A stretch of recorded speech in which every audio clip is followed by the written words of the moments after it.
Biana Losa Ailiant. Born as the legitimate daughter of the Marques's family, she was always the protagonist wherever she went. Even though she had great power, she always underestimated it and had everyone beneath her feet.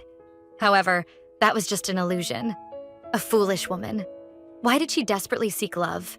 Why did she want what wasn't hers? Even having everything, why was she always looking for something more?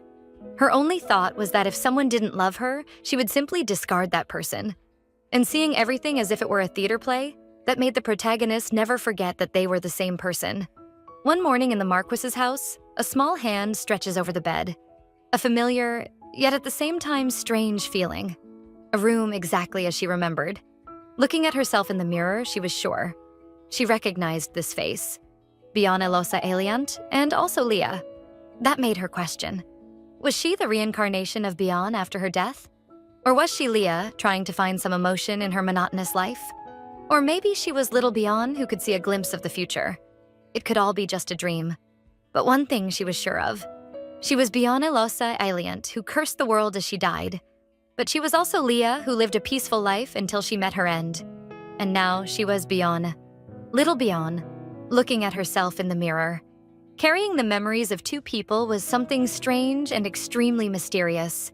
And her thoughts were interrupted by a maid who entered the room. She was shocked because the young lady was already awake and standing. Quickly, she apologized and said she would prepare the bath as soon as possible. Before Bian could respond, the maid ran off. Her old personality was probably the reason for that. Because after all, everything had to be perfect. The perfect bath, the perfect temperature, the dress, the accessories, all meticulously arranged. Everything had to be perfect even before the young lady woke up. And if even one small thing wasn't as planned, the young lady would be irritated all day. But that was until yesterday, because today, the story is different. The maid returns carrying the water for the bath, and Bian asks her name. The maid doesn't know how to respond or how to get out of that mess. But looking at her calloused hands and her skin, she was probably a low-ranking servant. And Biana didn't understand why she had been sent to serve her. Finally, the maid answers, saying her name is Mary. Bian then says that since she is the only legitimate daughter of the Marquis, someone like Mary shouldn't be attending to the young lady. In desperation, the maid only apologizes and says it was an order from the head maid. The only luck that maid had was that today, the person in the young lady's body was not the same person who was there yesterday. And because of that, she would survive. Bian asks what exactly the head maid said and where she is. Desperate, the maid starts to cry and says she doesn't know the reason, only that she was sent there. Bian realizes she won't be able to get any more information out of the maid, especially in the state she's in, crying desperately, and just asks her to leave, since she can barely speak. At least go drink some water and stop hiccuping. The maid is touched by the young lady's concern and can't even respond. As Bian realizes the gentle approach didn't work, she decides to speak in a more authoritative way, ordering the maid to call another servant. And with that, of course, the maid runs out of the room to call someone. Two new maids arrive to serve her, and Biana questions why the head maid would have done that, knowing very well her personality. She would never send someone so inexperienced to serve her. Unless something urgent happened and she didn't even notice that Mary wasn't a maid, but just a servant. Bian asks again where the head maid is, and they say she is in the Marchioness's room. And as she heads toward the Marchioness's room, the maids try to stop her, since it wouldn't be good for her to go there now. The old Bian might have taken out all her frustration and anger on those maids. However, the only person who ever showed any interest in Bian was precisely the head maid, who took care of her since she was a child. And being so selfish, she could never bear the idea of her nanny prioritizing the Marchioness instead of her. But today's Bian, as much as she's going on instinct to see what's happening, can't stop thinking that this is all very childish. As she approached the Marchioness's room, she began to hear screams. The maids tried to stop her from entering the room, but even so, she needed to know what was happening to prepare for the future. And so, she decided to open the door herself and enter the room. Upon entering, she was met with the sight of the Marquess and the Marchioness being held back by the head maid. The Marquess simply turned his back and said he was leaving. Meanwhile, the Marchioness began to lose it because he was walking away without even looking back. And looking closely at the Marchioness's behavior, the resemblance between her and the Bian who had died was clear, not just in appearance, but especially in behavior. The Marchioness was the only daughter of a renowned family of merchants, and she married the Marquess at the age of 18. A well-known story in high society, where everyone knew how she pursued the Marquess for years until she finally captivated him. She spared neither money nor people to gain his love. However, the Marquess was an extremely cold man, and he wasn't just indifferent. He actively avoided any contact with her. No one understood why he had married her, but many speculated that she had won him over with the enormous dowry she paid. As the years passed, her obsession with the Marquess only worsened, and in her desperation to earn his love, she even became pregnant. However, what was born was a girl, and thus she couldn't be the heir. That was why the Marchioness hated her daughter so much. Because in her mind, if it had been a boy, he would be the heir and the Marquess would finally look at her. But Beyond knew nothing would have changed. The Marquess had absolutely no interest in them. Even if she tried to explain this, the Marchioness would never understand. In a full-blown frenzy, the Marchioness lunged at Beyond, trying to kill her. The head maid did her best to hold her back so nothing would happen. However, once free, Beyond realized that her mother truly was trying to hurt her. Especially in this child's body, it would be harder to defend herself. So the best option was to run. And that's what she did. Once she got out, she asked the guard to wedge his sword through the door to keep it securely shut so her mother couldn't open it. In a fit of madness, the Marchioness began to scratch at the door with her fingernails. Beyond thought that no matter how much she searched through all the memories she had never seen the Marchioness reach that level. It was probably because the Marquess had visited her today. Bianca thought she had never in her life seen the Marquess in the Marchioness's room.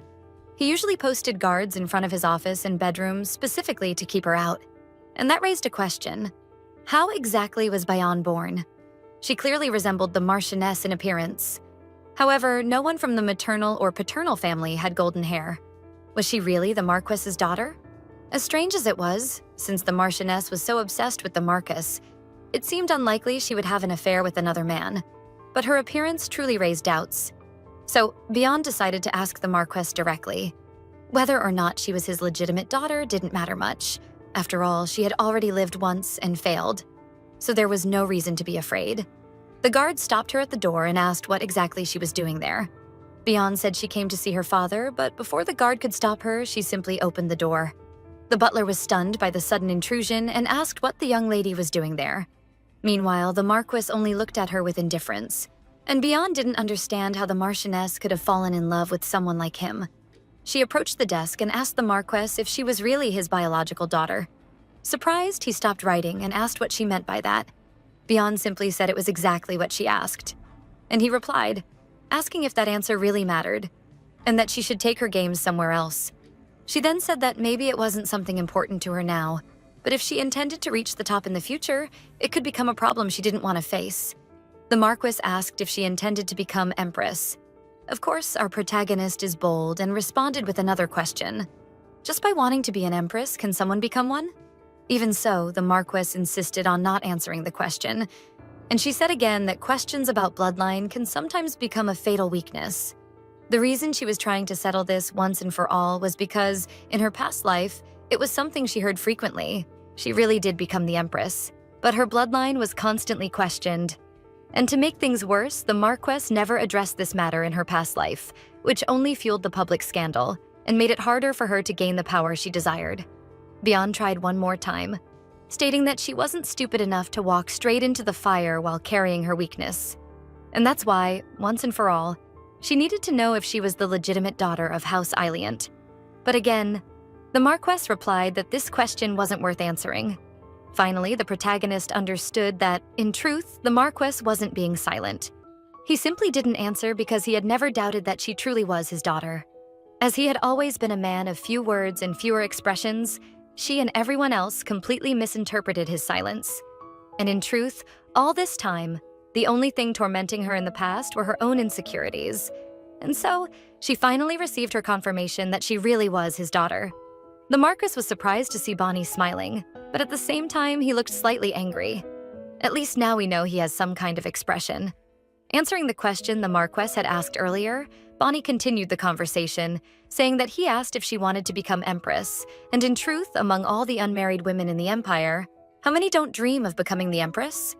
In her other life, she had also wanted to stand beside His Majesty as the Empress and believed that only if she became someone worthy to stand beside him, then they could live happily ever after, like in a fairy tale. But now that she knows what future awaits her, only unhappiness and no love, does she still covet that position? Should she follow that predetermined life like a script? Or maybe search for what she truly wants to do now? In the past, she deeply desired the position of Empress. However, that role isn't something you just want and achieve, because there are many people and interests involved. In other words, it's a position that, if it's meant to happen, she might not be able to avoid. The Marquess asked again if that was truly what she wanted, and once more she responded with another question. Does her desire even matter? But before they could continue their conversation, which had become more of a game of unanswered questions, someone abruptly entered the room. It was the butler, who looked completely shocked, and he could only say the words, "The Marchioness," which made the Marquess rise to his feet, suddenly tense. At that moment, Bonnie remembered her past. Her memories of that exact day were fresh. When she woke up, the head maid wasn't present. She argued with the maids because she was in a bad mood. She took it out on all the furniture and household items, but no one seemed to go stop her. Only after she had vented all her anger did the butler appear in her quarters with that same expression on his face. She didn't know why she had forgotten it, but it was that day the Marchioness passed away. The next morning, it was very sunny. Such a beautiful day, sadly, for a funeral. As was customary, the Marchioness's body would be cremated and placed in the Alient family mausoleum. The cremation would occur after a private viewing attended only by family. But the body would only be seen at the moment of cremation. Everyone questioned what had really happened. How had the Marchioness died?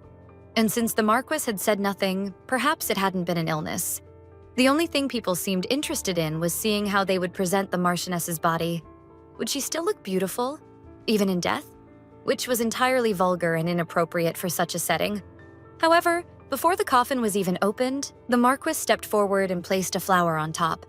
Everyone saw this as a sign of great disrespect. After all, he didn't even look at her one last time and just placed the flower on the closed coffin. Perhaps he truly was a heartless man. And that was always how the protagonist had viewed the Marquess. But for the first time, she was able to understand him and stop misjudging him.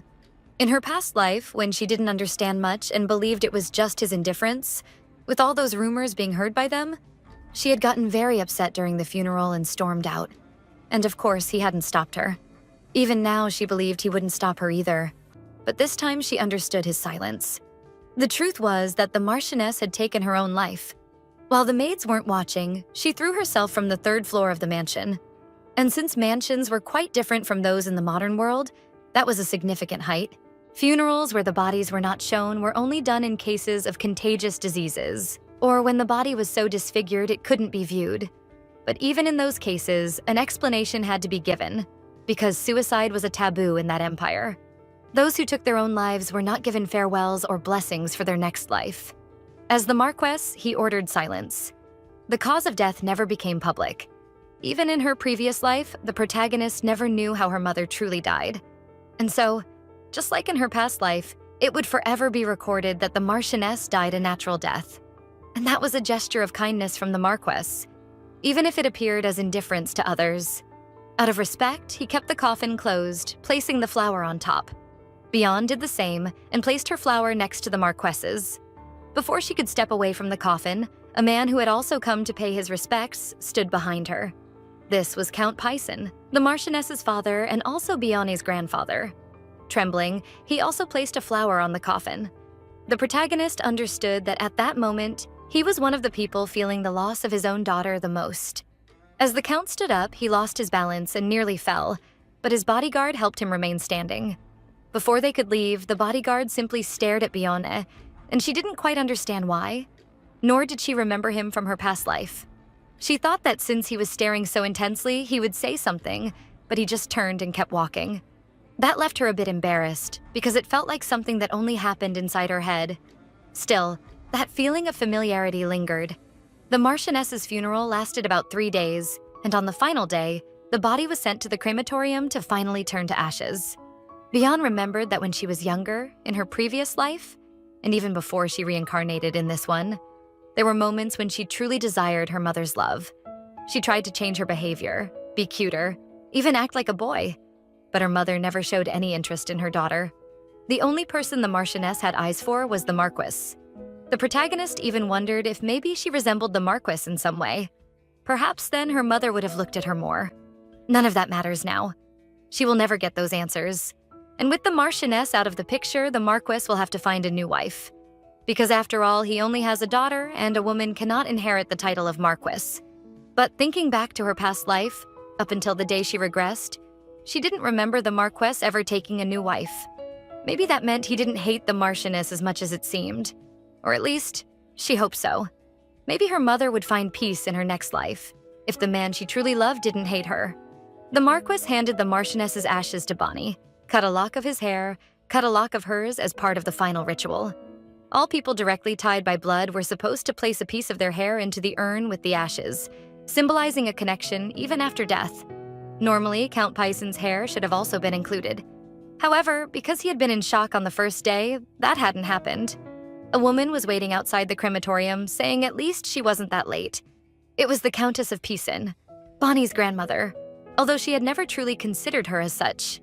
Since she had run away on the first day of the funeral in her past life, she had never even met her grandmother before.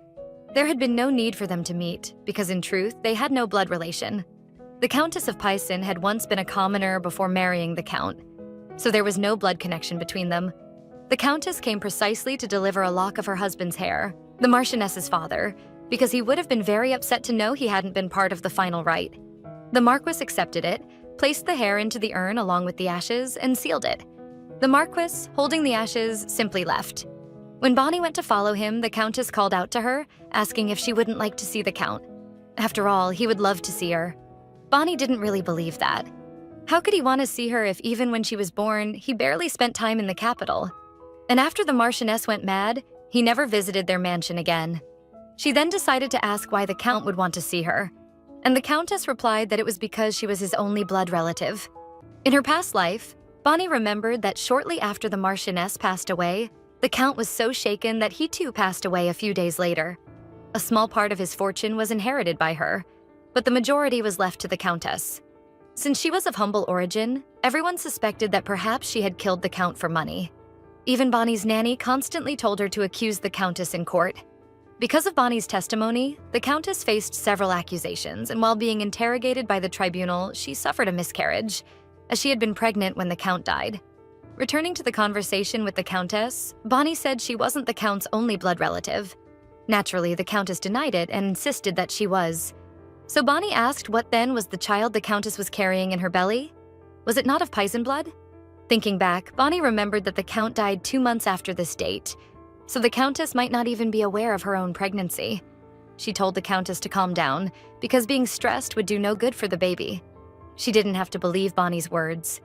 But if she doesn't want to lose that child, she'd better take good care of her health. And maybe it would be a good idea to tell the Count as soon as possible. That didn't help much though, because the Countess became even more irritated and said that he's not a Count. He's her grandfather. The protagonist kept walking and said she could call him whatever she wanted. And if she wanted to call him Count, she would. The Countess remained upset and questioned why they always treated him that way. Bonnie then asked, "Who are they? The Marchioness and her?" Because to her, family is nothing more than a bunch of strangers. In her old life, she truly loved her parents. They were practically her whole world. But after living as Leah, she experienced true parental love for the first time. And that made her realize one thing. Just sharing blood doesn't make you family. Bonnie decided to leave. She had already taken up too much of the Countess's time. The Countess kept shouting, asking why Bonnie didn't see him as her family. But Bonnie walked away anyway. Back at the mansion, the head maid was in tears, feeling sorry for Bonnie, wondering how she could have left such a defenseless child, now motherless, all alone. Bonnie didn't understand the commotion because even when her mother was alive, they barely interacted. She stayed silent while the other maids begged the nanny to stop crying, saying she might collapse at this rate.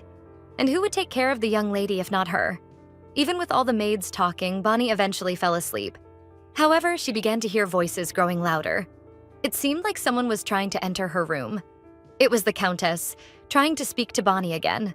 Before things could escalate between her and the nanny, Bonnie decided to intervene and ask exactly what was going on.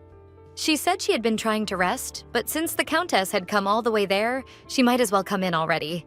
The nanny tried everything to stop it, but Bonnie acted firmly, which even left the nanny unsettled. Bonnie then asked the other maids to take the nanny to another room and invited the Countess to sit down and have some tea. The Countess commented on how different the young lady seemed compared to the rumors she had heard. With a frustrated attempt to dodge the main subject, Bonnie began to get irritated and told her to get to the point. Again, the Countess asked Bonnie to visit her grandfather just once. And since she began threatening to say the young lady was mistreating her servants, Bonnie decided to go visit her grandfather. Upon arriving at the Count's mansion, the Countess explained that he wasn't doing well. After the funeral, he had fainted, and the first thing he asked when he regained consciousness was about Bonnie. When she opened the door to his chambers, he was overjoyed to see his granddaughter and asked her to come closer. Seeing him up close, she realized that the Countess would never have killed the Count. She wouldn't have needed to, given the state he was in. Holding Bonnie's hand, the Count asked if she was all right. Bonnie didn't really know what to say, because after all, she and the Marchioness had never been close. She couldn't even say they were strangers. In her past life, at least, she had remorse for her mother. But in this one, she only felt pity for the life her mother had lived, especially because she had done something very similar in her past life, throwing everything away for love. Thinking about it now, she didn't even understand why she had acted that way back then. Was love really that important? That they both lost themselves and acted like fools? And now, would she be able to avoid making the same mistake from her past life? Or when she saw him again, would she end up making all the same choices? While Bonnie was lost in thought, her grandfather hugged her, apologizing. As painful as it was, he should never have turned his back. It was all his fault. And he asked Bonnie not to cry. She wondered why he was saying that, since the one crying was him, not her. At least, that's what she thought, until he wiped her eyes. And at that moment, she realized she was crying. After spending some time together, they said their goodbyes, and the Count assured her that he wasn't leaving because he was abandoning her, but for her own good that he would only be away for a while. A few days after that meeting, Bianna's routine returned to normal. Her nanny was full of excitement, trying to choose something for her to wear, while Bianna herself wasn't the least bit excited about entering the palace. Her nanny told her to focus because entering the palace required more caution than she imagined. Most girls didn't set foot in the palace until their coming-of-age celebration. However, since Miss Bianna had received an invitation even before her birthday, that proved just how special she was. The nanny didn't like any of the dresses. In fact, she had even wanted to commission a new one just for the event. However, since it was all so last minute, she decided to go with a blue lace dress, because that was surely the color that suited the young lady best. That blue brought Bianna memory from the past of a girl with blue hair, someone she clearly didn't want to remember because she told her nanny that she wasn't going to wear it. She hated that color. Blue, like the sky, was once Bianna's favorite color, but now she despised it. Even recalling the person tied to that color was enough to shake her. She thought that maybe the recent meeting with her grandfather had made her a little more vulnerable, and now she couldn't keep her emotions under control. And on top of that, the fact that she was going to the palace to meet the crown prince had her extremely nervous. The anxiety of falling in love with him again, so deeply and foolishly like the first time. Would he still be undeniably handsome? The nanny, noticing her expressions, asked if the young lady was all right. But Bianna quickly pulled herself together and said nothing had happened, and they went back to looking at dresses. She helped Bianna into a green dress, did her hair and face, and told her she truly was the most beautiful girl in the empire. And that didn't sound good to Bianna, because in her previous life, she really did believe she was the most beautiful in the empire. Not that she thought she was ugly, but she certainly wasn't the fairest. That title belonged to someone else. The girl with the light blue hair. The girl the crown prince had fallen in love with. The official reason for the invitation to the palace was a gesture from the emperor to offer condolences to the marquis's daughter who had lost her mother. But she knew the real reason. The emperor had only one empress, 2 imperial consorts, and many concubines as wives. He had fathered over 10 children, among them 6 princes, but only 2 had the potential to inherit the throne. The first was the eldest prince, son of the first consort. The second was the 6th prince, born of the last empress, who had died over 10 years ago. The emperor had declared the 6th prince as crown prince at birth. But tragically, that same year, his mother passed away. The new empress was the daughter of a powerless baron and failed to increase her influence within the empire. As a result, the noble faction began to support the first prince, born of the first consort, as the next heir. The first prince was 16 years older than the crown prince, which was a huge disadvantage. But the emperor remained firm in his decision to back the 6th prince. And the first step in the emperor's plan to strengthen the 6th prince was none other than Bianna. The House of Iliant, which had remained neutral for generations, was highly coveted by both the emperor and the nobles. But no matter what they did, they could never win over the Marquess. So, the Emperor decided on a new approach, through the Marquess's daughter, Bian. The protagonist knew very well that her trip to the palace wasn't just for condolences. The Emperor needed an excuse to bring her there, and the Marchioness's death provided the perfect justification. He even sent the royal carriage to pick her up. A carriage reserved only for royalty or those officially recognized by the Emperor.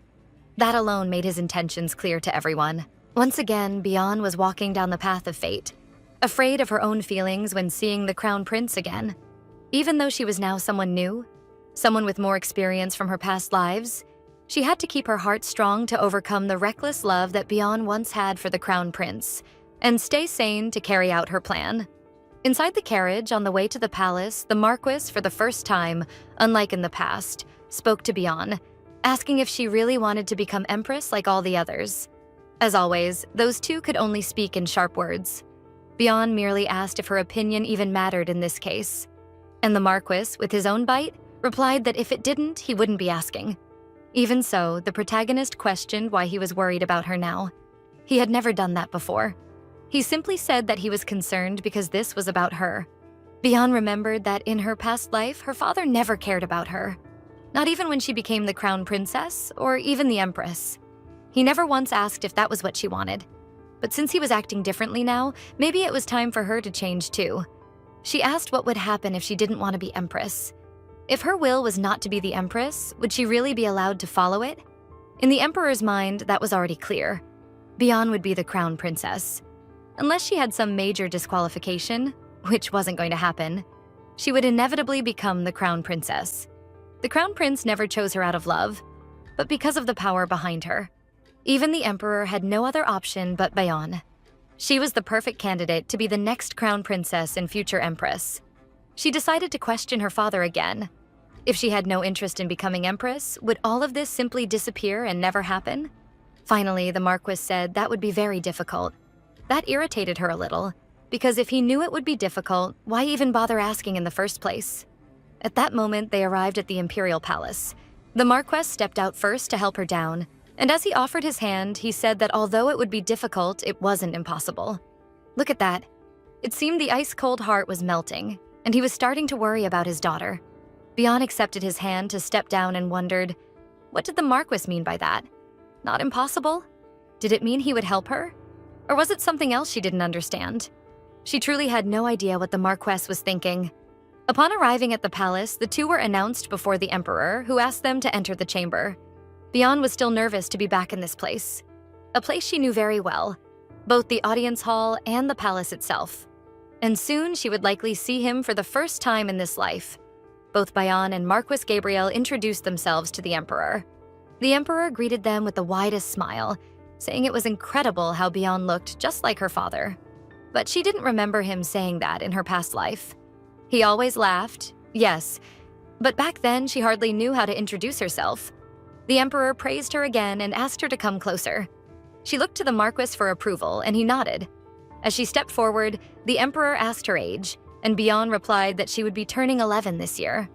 The Emperor said that was perfect, and she knew exactly what he meant by that. But for some reason, she felt that this time he seemed to like her more than he did in the past.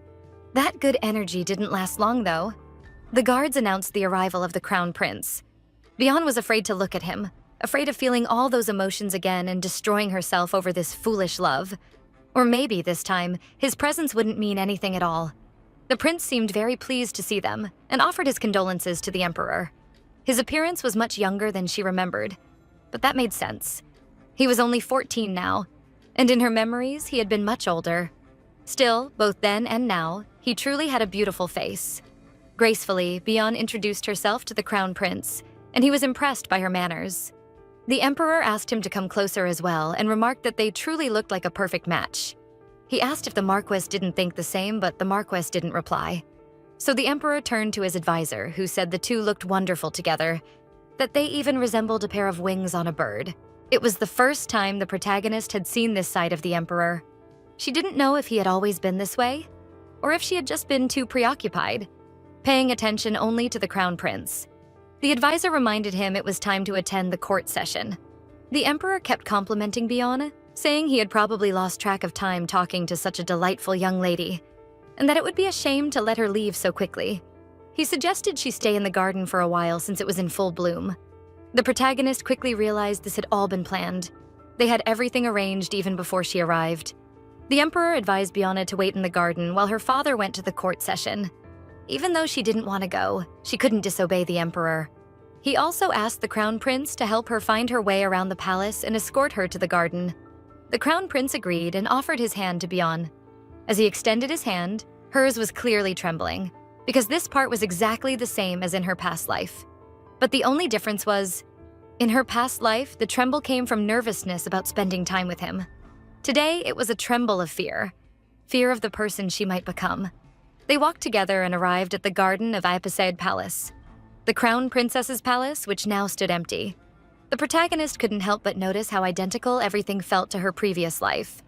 Even the sky seemed to shine the same way, and the breeze blew exactly as it had that day.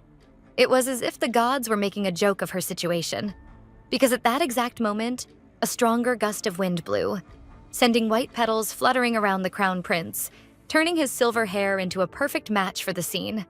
And at that moment, just like in her past life, he reached his hand toward Biana's face to pick a petal that had landed in her hair. And it was exactly like that, in her past life, that she fell in love with Sirius Pristin, the crown prince of the Pristin Empire, and the one who would become the future emperor. Even if she died over and over again, she knew that she would still remember him, precisely because she had loved him enough to throw her life away. Thinking back, she remembered that at first, he didn't hate her. He wasn't one to show much affection, but he wasn't indifferent either, like the Marquis. Since he had lived as the crown prince his whole life, he knew very well how to treat people. He always treated her with courtesy, and she ended up mistaking that courtesy for love. In her previous life, she never received genuine affection from him. And many times, because she didn't know the difference between courtesy and love, she misunderstood the crown prince's true intentions. It was only when he fell in love with someone else that she realized the clear difference. The way he treated his beloved was completely different from how he treated everyone else. And maybe if in that moment she had accepted it and let him go, maybe things would have turned out differently. But at the time, she refused to accept that situation and placed all her resentment on the woman he loved. Even though he didn't love her, he always treated her with respect for being his wife. But at some point, he began to hate and despise her. And the only thing she could think was that he had changed because of that other woman. And all of that was because she had refused, back then, to admit the truth. He had always looked at her with an air of contempt, even before he fell for the woman with blue hair. The day after her visit to the palace, her nanny came in all cheerful, saying that the young lady had received flowers from the imperial palace. And with that, the nanny concluded that the crown prince must really have developed feelings for the young lady. But Biana knew the truth, and that simple gift wasn't so simple. After all, Lisha flowers symbolized the crown princess, so it wasn't even likely that the crown prince had sent them. He probably didn't even know she had received those flowers. It wasn't really a gift. It was more of a message from the emperor to the nobles that the next crown princess had already been chosen, especially because the Ailiant family wasn't aligned with any political faction, and Biana was the heiress of both the Marquis and the Count, her grandfather. And since a woman couldn't inherit a noble house, her husband would most likely take on the title of Marquess. In her past life, she remembered that around this time, the new heir to the House of Ailiant had already been chosen. But she couldn't recall who it was, since the only thing she could think about was the crown prince. She even felt relieved that in their meeting in this life, she had handled things better than she expected. Even when Biana's heart raced at the sight of the crown prince, the memories she had from her life as Leah kept her grounded. And thanks to that, she didn't fall hopelessly in love with him like she did in her past life. Annoyed by the fact she was thinking about the prince again, Biana decided to do something else. She decided to take a walk to see if she could distract herself a bit. As she left her chambers, she noticed that the mansion's garden was completely neglected, probably because the Marchioness only had eyes for the Marquess and didn't take care of anything in the house, letting the garden turn into a jungle. Even in chaos, that place still emanated peace. Biana walked through the garden, slightly worried, because since it wasn't well kept, there might be some wild animal.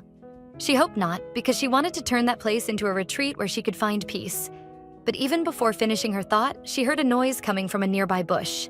And of course, the first thing that crossed her mind was that it could even be a bear. But thinking rationally, since they were inside a mansion and this was the capital, it probably wasn't anything too big. It was probably a cat or a raccoon, maybe even a small rabbit. Even though she was scared, she decided to face it and see what it was. As she parted the bush, she came across a black-haired creature that almost looked like a cat. And when she pulled that creature from the bush, it turned out to be a child. But the first thing she remembered upon seeing him was her old dog from her life as Leah, Torun. She questioned how that child had ended up there, and who he was. She examined every inch of him, but before she could say anything, they heard the servants calling for him. Worried that if he got too lost in the mansion and ended up in the young lady's quarters, it would be a disaster. Beyond stood up and faced the maids, asking what exactly they meant by that. Seeing the maids hesitate to answer, the protagonist made it clear she wasn't here to play around. She said that now that the Marchioness had passed away, she was the new young lady of the house. So this garden also belonged to her. And since the maids had entered her garden without permission, how dare they not even respond to her question? Desperate, the maids apologized, and Bion, afraid they would notice the child nearby, covered him with her cloak and told the maids to leave immediately, since they were making too much noise there. After they left, Bion turned to the child and asked what she should do with him. She remembered exactly who he was in her past life. Shortly after the Marchioness died, the Marquess brought Lant into the mansion. However, in her past life, she only found out about Lant long after he had already arrived. And in that previous life, she hated Lant, because his presence in the mansion shattered her pride by proving she wasn't the only child of the Marquess.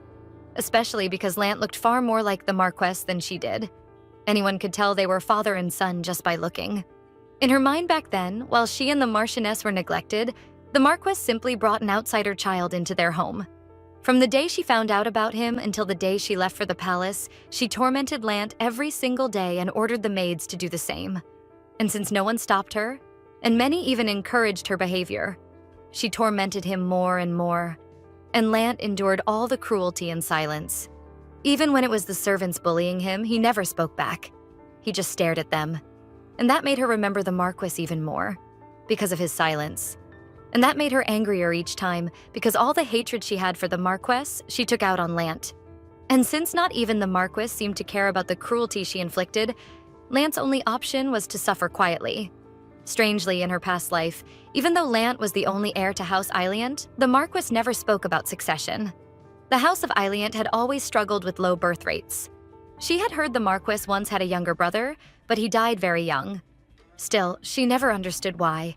If Lant really was the Marquess's son, he didn't do anything to stop the hatred and torment she inflicted. Instead, the only thing the Marquess did was send Lant to the Annex building and make sure he only received the minimum noble education. But now the story was different. In this life, she had never tormented Lant, and didn't intend to. Especially now that she realized how much he resembled her old puppy, Torun, and that made her want to take care of him, just like she used to care for her little dog. Bion tried to talk to him, saying that if she were her past self, he probably wouldn't get away so easily, because he wasn't supposed to run into her at all. But just like her father, he made no sound in response. She decided to tend to his wounds, but since her nanny was in her room, she couldn't take him there. Reaching out her hand to help him up, she remembered a place where she could treat his injuries. And Lant was clearly surprised by her kindness.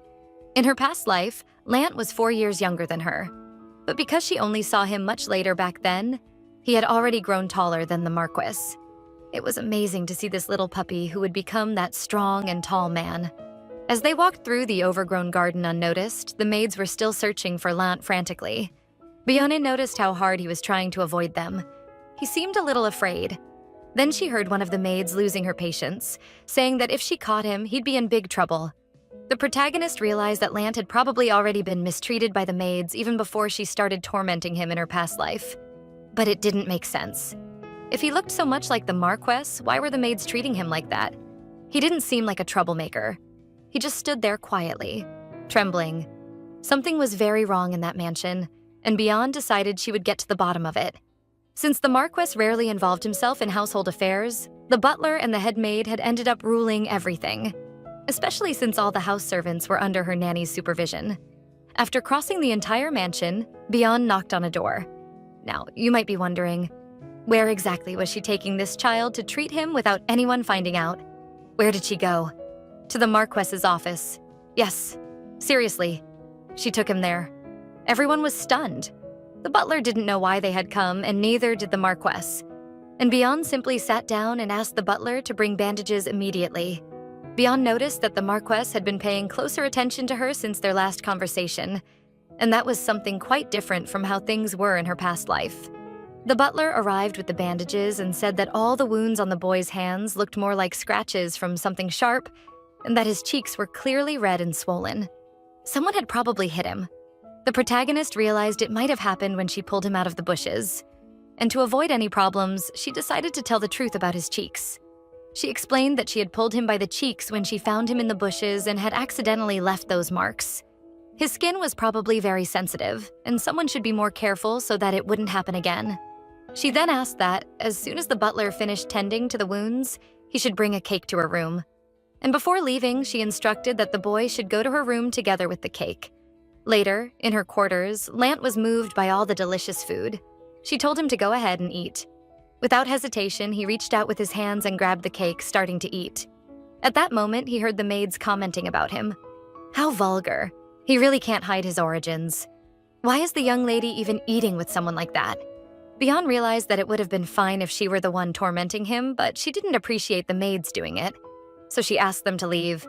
Caught off guard by the young lady's reaction, the maids asked what had happened.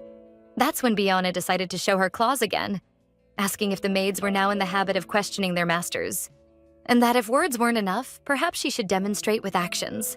Of course, they left immediately. And Beyond noticed that poor Lant was trembling at the slightest sound. He had probably been terribly mistreated.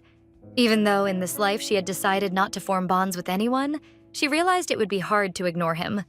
And maybe having an ally in this life wasn't such a bad thing. She asked him if he would like her to punish those servants. Although he hesitated for a moment, he shook his head no.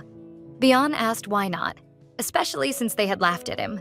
If they did something wrong, they should be punished. Being cruel to him was a serious offense. Poor Lant began to cry, saying it hurt. Punishments hurt too much. Without even thinking, Beyond felt compassion and ended up hugging the poor boy. She told him not to worry, that she wouldn't do anything. And from that moment on, she decided to clean up that mansion and put everything in order. Treating him like a little puppy, she kept hugging him and told him to cry as much as he wanted. She was practically treating him as her first possession in this new life. Later, in the Marquess's chambers, she had already decided that in this life, she wouldn't let Lant become a cold, emotionless block like his father. So she asked for an instructor. The butler interrupted, saying the young lady already had instructors in various areas: etiquette, culture, math, and history. But she said she needed the best instructors for each subject because she wanted to educate someone. The Marquess asked who it was. She said it was Lant. He even asked why she was doing this, but her answer was vague. She simply said she wanted to educate him. And since she wouldn't be attending any of her own lessons, he could also dismiss all her teachers. With a clean face and a smile, she said she was certain the Marquess would fulfill her request. Before she left the room, the Marquess asked why she was showing interest in that child. And the protagonist, a little insane as always, simply replied, because Lant belongs to her, and she wouldn't tolerate anyone belittling her little puppy. She said she intended to make him the best in every aspect, and that's why she needed the Marquess's help. In this life, he was still small and adorable, but she was sure that one day, that little puppy would grow into a powerful beast that no one could underestimate. And thus, the Alient family would become the wings that launched that beast forward. As she left the Marquess's chambers, Beyond ran into a maid who was clearly nervous. The maid asked if the young lady would be returning to her quarters, and Beyond noticed that the maids were observing her more than usual. That one had probably been eavesdropping at the door. A few days later, Lant's room was moved from the annex to the main building by the order of the young lady. But her nanny made sure it was still very far from Beyond's room. Now that they were much closer to each other, Beyond decided to let her nanny's small interference slide. But that night, she couldn't sleep, worried about whether Lant had already fallen asleep and how he was feeling about the room change. As she got up, she realized that her nanny was not in her room either, and fearing the worst, she ran straight to Lant's room to check if he was all right. What she found was a horrible scene. Several maids were in Lant's room belittling him, calling him a disgusting creature and asking if he even realized whose life he had stolen to crawl his way into that mansion. That a bastard like him should at least know that much. And the person standing in front saying all those things was none other than the nanny. She was asking Lant why he had come to this place, making the young lady suffer because of his presence. Unable to listen to any more nonsense, Beyond kicked the door open, causing everyone to hear and flinch in shock. The nanny, confused, asked what the young lady was doing there. But Beyond was furious and said she had made a huge mistake, screaming for the butler to come immediately. As soon as he arrived, Beyond declared that she had just witnessed Lant being abused by all those maids and the nanny. But in the nanny's mind, the reason the Marchioness had died was precisely because of Lant's presence. And that was why he should suffer for the rest of his life. Beyond simply said that the nanny should have been more careful because she wasn't the only one angry. So was the Marquess. After that night, the mansion fell into chaos. With the testimonies of all the maids involved, it became clear that the one behind everything was the head maid. Still, Beyond couldn't bear to see her punished. Obviously, what the nanny had done was unforgivable, but she had also been the one who raised and educated Beyond. She personally asked the Marquess to dismiss the nanny, and even though he was concerned, he chose to respect his daughter's wishes. The only thing the nanny said before leaving was that Beyond would regret this day. She never looked back once as she walked away. After that, Beyond made sure to hire all new maids with loyalty, and she never heard any news of the nanny again after that fateful day. One afternoon, while having tea with Lant, she noticed he seemed a little uneasy. Lant decided to ask if she was suffering because he was living in the mansion. She told him not to worry, but even so, he insisted that on that day, all those maids had told him that when he came to the mansion, he made the young lady suffer. Beyond knew how to encourage him, and said that she had never felt that way. That she would do everything she could so he never lost his confidence while living there, and that the only thing he needed to remember were her words and how good it was to live in that place. Even with some changes in Beyond's life, some events seemed to remain the same in this life. In her past life, she and the Crown Prince became engaged during his coming-of-age celebration. Because she was still very young, the faction supporting the first prince opposed the marriage, so they had only gotten engaged and not married. And if things kept moving the same way they had in her previous life, she was certain that on her 16th birthday, she would become the Crown Princess. 4 years after the Marchioness's death, Beyond's 16th birthday was approaching, and concern about the marriage was growing. She needed to do something before everything continued down the same path. And there he was, the cause of all her worry. She was having tea with the Crown Prince while thinking about all of this. He, pretending to be courteous, simply asked if she was all right, because she looked like she had a strange expression. Beyond always had to take a deep breath, remind herself of everything she had lived through in her past life, and remember that this wasn't love. It was just courtesy. Since she didn't respond, he started to lose his patience and said he'd call a doctor since she couldn't even answer him. But before he could go, she grabbed him and said she was fine, that there was no need to call any doctor, she was just feeling a little dizzy. He asked again if she was really okay, and she said yes, that he didn't need to worry. Even though they had met several times in this life, being around him still felt uncomfortable to Beyond. Things only got worse because the Emperor believed that if Beyond and the Crown Prince spent time together at least 2 or 3 times a week, their relationship would naturally develop. But it was quite obvious that the issue wasn't her. It was clearly the Crown Prince, who didn't seem interested in moving the relationship forward at all. Things felt a little different from her past life. She had always thought he found her annoying. But now, in this life, he at least seemed to care about her well-being. Maybe that was because she wasn't as clingy with him as she had been before. But who cares? Her plan was not to marry him in this life. She then decided to bring up the topic of breaking the engagement. She began by saying it had already been 2.5 years since they got engaged. Before she could even finish her sentence, the prince was caught off guard, but realized where she was going with it and asked if he had done something wrong. Beyond says no, that the prince has always treated her with the utmost respect, as his fiancée. Even so, he keeps asking if he did something wrong for her to bring up this topic, and she insists that everything has always been perfect.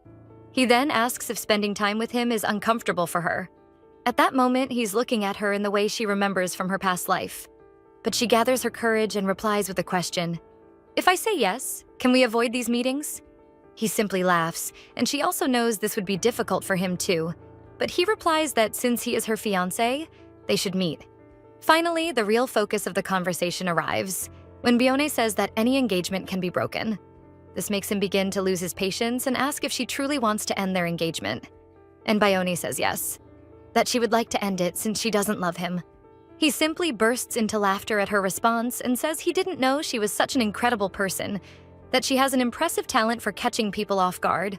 But upon realizing Bayonne is not joking, the prince continues. saying he doesn't know if she's just innocent or pretending to be, because it's extremely rare for royalty or nobility to marry purely for love. Marriage isn't just a union between two people, but an alliance between families meant to strengthen mutual interests. Since she was born into a noble family and enjoyed many privileges, living a life filled with benefits and happiness, she surely understands that marrying for the family's interest is the right thing to do. Even while hearing the prince say all this, Beon can only think that if following the family's interests leads her to tragedy, should she really go down that path? Life is too short, and she doesn't want to waste it going somewhere she doesn't want to be. She then decides to reply to the prince, saying that her dream is to meet someone she truly loves and spend the rest of her life with that person. Happily, a kind of happiness her life as Leah knew, but Beon never did. She then adds, asking the prince if it really has to be her by his side. Since the engagement was based on conditions, wouldn't it be better for him to find a young lady with better prospects than hers? The prince, now tired of Beona's nonsensical talk, replies that she must be misunderstanding things, since there is no one with better prospects than her. Beon asks if he's sure about that. She needs, one way or another, to stop this marriage from happening. Since she never cared what others thought of her and now no longer needs to please him, she doesn't have to hold back and can simply say what she thinks. And so, she continues, telling the prince that if he wants, she will gladly find the perfect lady for him. Still annoyed by the conversation, the prince says that even if someone better than Beon really existed, so what? They've already had their official engagement ceremony, and she is officially his fiancée. There's a much simpler solution. She just needs to love him. He steps closer, almost kissing her. But when she tries to stop him, he grabs her hand. Showing his darker side, he says that when prey runs, it's instinct for the hunter to chase. And not to brag, he's an excellent hunter. So she better not provoke him. He even finishes his sentence by calling her, my bye. On the way back home, Beon wonders if he had always been this insane, or if it's just in this life. But she knew he wouldn't have simply agreed to break the engagement. It was never going to be that easy. Especially since in this life, he still hadn't met the girl with blue hair, and he still needed what Beon had in connection to her family. Even so, his reaction was a little suspicious. He wasn't angry or irritated. He was just staring at her like a predator eyes its prey. And that irritated her because she was so shocked by his reaction that she couldn't do anything. But she should have just punched that annoying yet handsome face. Honestly, letting things happen as they were meant to this time wouldn't be so bad. Because after all, she wasn't going to suffer the way she had in the past. As soon as she finds her true love, she can simply step away and pursue her own life. To find someone she truly loves and live happily ever after. Even just finding companionship and living out her days until she's old would be good enough. But the way he treated her that she won't let go. How dare he call her prey? Does he think only hunters can hunt? She decides to make him regret it and show that even hunters can become the prey of their victims. As soon as she returned to the mansion, she asked the maid where Lant was. Apparently, he was at the training grounds and the maid asked if she should go call him. But Beon decided to go there herself, since she was concerned after hearing that he had brought a retired soldier to be his teacher. But as expected of someone who once ranked in the top 10 of the empire, he was an excellent instructor. She didn't understand much about fighting, but seeing Lant going toe-to-toe with someone like that for so long, his teacher must have had serious talent. After the training, they greeted each other, and Lant noticed that Beon was already back home. Happy to see her, he asked what she had gone there for, calling her sister.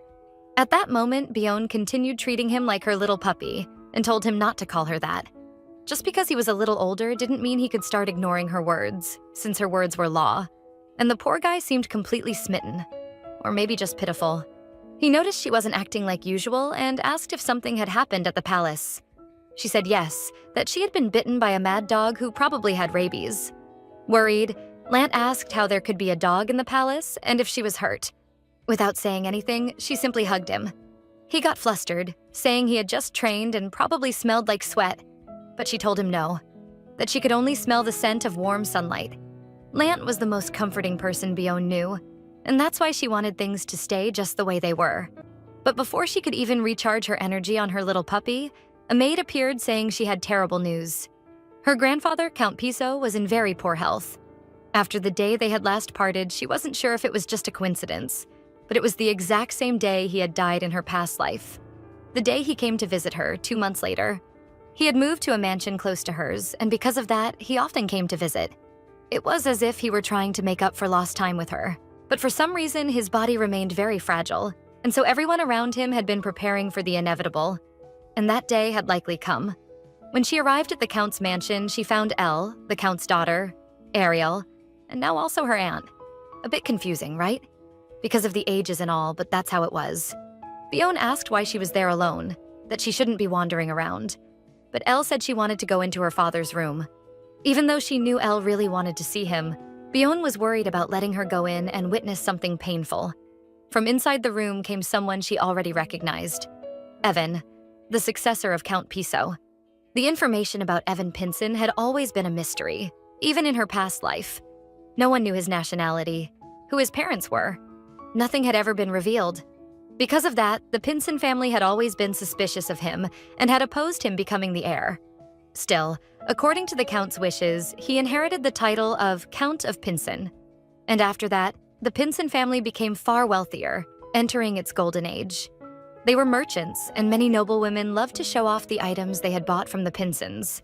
It became a trend to display their purchases: dresses, jewelry, shoes, all sorts of luxurious goods.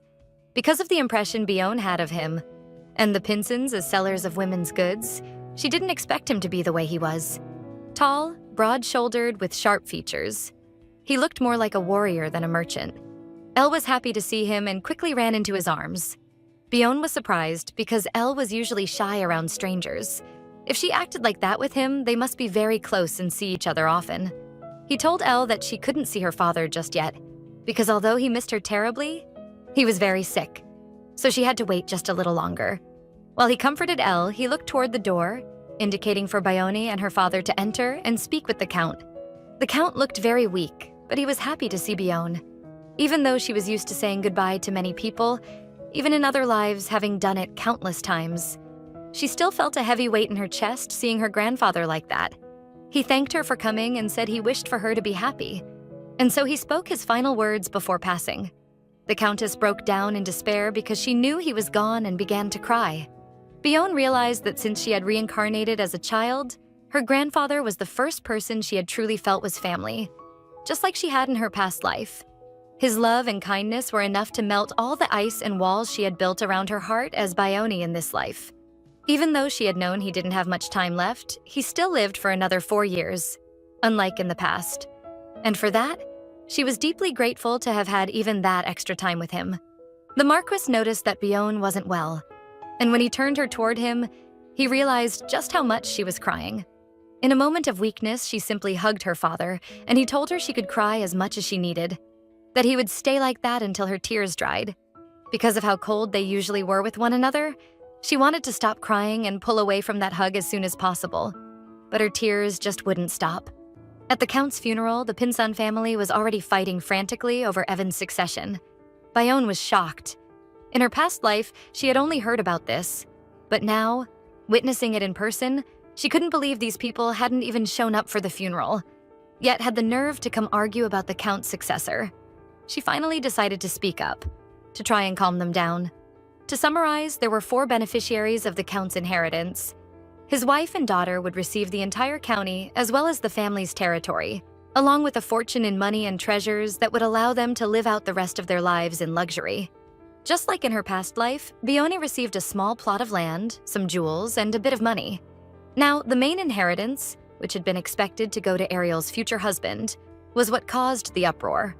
The guardianship of Elle and the control of the entire Pinson Merchant Company were given to Evan.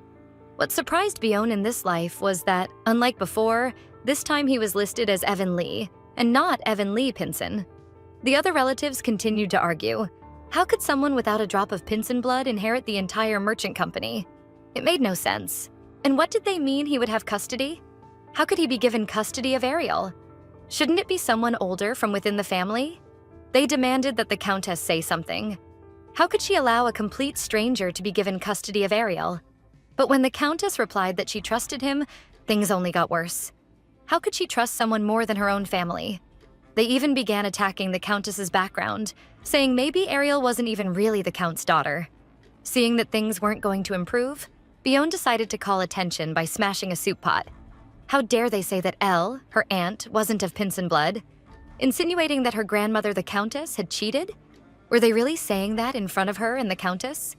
Realizing they had crossed a line, they tried to apologize to Bayonne, but she said she wasn't the one they should be apologizing to.